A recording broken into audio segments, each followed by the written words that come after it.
Hello champions! If you're writing your CA inter exams in Jan 26, then this video is really important for you because there are two amendments in your direct tax paper which you should be aware of, and I'm covering them both over here. But don't worry, nothing big, nothing extraordinary, two very basic amendments guys, 5 minutes we will get done. But before I come to the amendments, let me tell you about some very basic points. Point number 1, the same Finance Act, the same previous year, the same assessment year which was applicable for your May 25 and September 25 exam, same thing will apply for Jan 26 as well. So even in your Jan 26 exam also, your previous year will be 24-25, assessment year will be 25-26. The same material which you have used for your May 25 or September 25 exam, the same material, the same question bank, the same knowledge base will apply for your Jan 26 exams as well. There is nothing extraordinary, there is nothing majorly different between your May 25, September 25 and Jan 26. Okay. It's the same syllabus only. Same provisions, same Finance Act, same previous year, same assessment year, no amendments at all. However, there are two amendments. The first amendment is in your capital gains head and the second amendment is in your return of income chapter. Okay, in your capital gains head, the amendment is in section 54 EC. Before I come to the amendment, let me quickly remind you about the provision first in case you've forgotten. So in section 54 EC, assessee can be any assessee guys, individual, HUF, company, LLP firm, any assessee doesn't matter. This assessee should have transferred immovable property. Now this immovable property can be land only, or it can be building, or it can be land and building. It can be any number of immovable properties. So assessee has transferred immovable property, and because of this transfer, assessee should be having long-term capital gains. Okay, and the assessee should be buying bonds. The new asset which the assessee is buying should be bonds. What kind of bonds? 4 type of bonds we talk about over here, right? We talk about National Highway Authority of India, Rural Electrification Corporation, IRFC bonds guys, Indian Railway Finance Corporation, PFCI, Power Finance Corporation of India. So assessee is any assessee. Assessee has transferred immovable property. Assessee is having long-term capital gains, and assessee is supposed to buy any of these bonds in whatever combination assessee can buy these bonds. Okay. Now these bonds should be purchased by the assessee within how much time? Within 6 months from the date of transfer, and these bonds have a lock-in period. Lock-in period means there's lock-in period of 5 years. In these 5 years, the assessee should not do two things. The assessee should not sell away the bonds. Also, the assessee should not convert the bonds into money, which means the assessee should not pledge the bonds. Okay. So the assessee is any assessee. Assessee has transferred immovable property. Assessee has purchased bonds. These bonds will have a lock-in period of 5 years. In these 5 years, assessee should neither sell away the bonds nor should the assessee convert these bonds into money. That is, the assessee should not pledge these bonds. Okay. Then what will happen if there's a violation? What will happen if I transfer these bonds within 5 years? Or what will happen if I pledge these bonds within 5 years? What if there's a violation of lock-in period?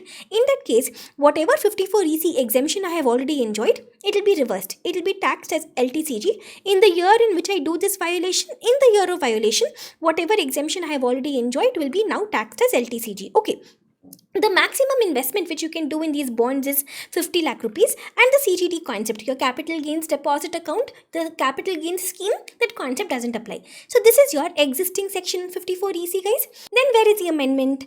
Earlier we have these 4 bonds only, right? So here one more we have now. We have one more eligible bond for 54 EC, and that is bonds of HUDCO, that is bonds of Housing and Urban Development Corporation of India. But the catch is that these bonds will be eligible for 54 EC exemption only if you have acquired these bonds on or after 1st April 2025. Okay, so very simple. That's all what the amendment is. One more bond is now eligible for 54 EC exemption, and that is your HUDCO bonds, provided these bonds were acquired on or after 1st April 25. Okay, now see, before I go to the second amendment, there's one small concept test for you. Look at this. Let's say I transferred land on the 1st of March 25 and I purchased these HUDCO bonds on 31st of March 25. See, I am an individual. I have transferred immovable property. Let's say I'm having long-term capital gains. I have purchased HUDCO bonds which are eligible bonds for 54 EC. I have purchased within 6 months from the date of transfer. So will I get 54 EC exemption? The answer is no. I will not get 54 EC exemption because HUDCO bonds will be eligible bonds for 54 EC only if I had purchased them on or after 1st April 2025. Because I have purchased them over here before 1st April 25, because of this reason, these bonds will be ineligible for section 54 EC exemption.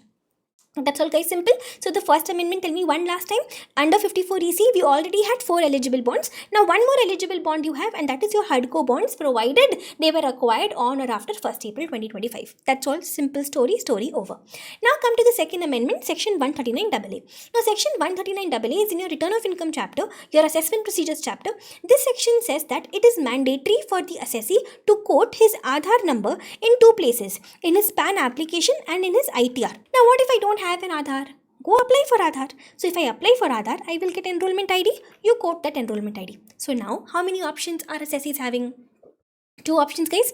Option number 1, they can either quote their Aadhaar number, or option number 2, if they don't have Aadhaar number, go apply for Aadhaar number. You will get enrollment ID. Quote the enrollment ID. Okay. But what happened is, 1st October 2024, the second option was removed. So which means today, if you see, how many options are the assessees having? Only one option, and that is they have to quote their Aadhaar number. Okay, now where is the amendment? Listen to me. This amendment is relating to the second option. There are some assessees who, before 1st October 24, they have submitted PAN application, and in that PAN application, they have mentioned enrollment ID. So these assessees, they have to inform about their Aadhaar number to the prescribed authority in the prescribed manner, when earlier they said it has to be informed by notified date. The date they have notified, guys, the date is 31st December 25. That's all. Got it, right? 2 very simple amendments. The first amendment is in section 54 EC, even the HUDCO bonds are now eligible for section 54 EC exemption, provided they were acquired on or after 1st April 2025. And the second amendment is, assessee, listen, if you had submitted a PAN application in which you have mentioned enrollment ID, then these kind of assessees have to intimate their Aadhaar number to the prescribed authority in prescribed manner when on or before 31st December 2025. That's all. Simple story over. Okay, now this PDF you can download from 2 places. I'll put it in the free resources in my website as well.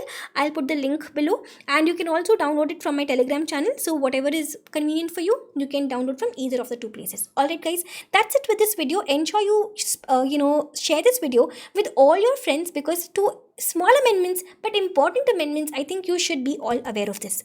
Alright, guys, thank you. Bye bye.